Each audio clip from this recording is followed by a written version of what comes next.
आणि यानंतरची बातमी संजय राऊतांच्या वक्तव्याची आहे। अमित शहांनी निर्माण केलेले शिंदेंसारखे सैतान फडणवीसांचा गळा दाबण्याची शक्यता आहे असं संजय राऊत म्हणतात। आधी सैतानाला मारायची की काय करायचं याची भूमिका घ्यावी लागेल असंही संजय राऊत म्हणाले। आणि संजय राऊतांनी उपमुख्यमंत्री शिंदेंवर ही टीका केली आहे। राज्यामध्ये शिंदेंचा वापर फडणवीसांविरोधात होतोय असंही राऊत म्हणतात।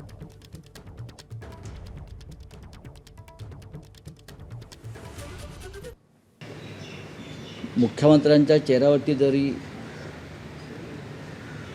तुम्हाला हसू दिसत असलं शिंदे बाजूला असताना, तरी ते हसू खोटं आहे। ते हसू खोटं आहे। ज्या पद्धतीनं शिंदेंना बळ दिलं जात आहे दिल्लीतून, ते महाराष्ट्राच्या हिताचं नाही याची कल्पनासुद्धा राज्याच्या मुख्यमंत्र्यांना आहे।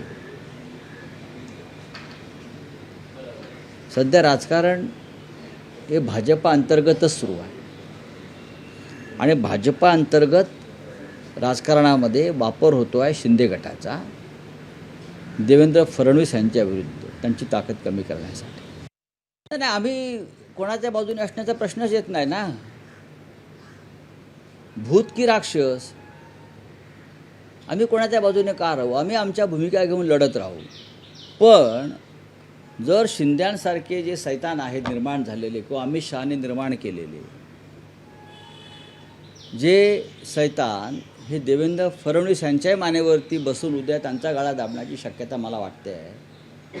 अशा वेळेला आम्हालासुद्धा काहीतरी एक राज्याच्या हितासाठी भूमिका घ्यावी लागेल। अधिक सैतानाला मारायचं की अधिक काय करायचं, तर आम्ही पाहू ना उद्धवजी निर्णय घेतील या संदर्भात।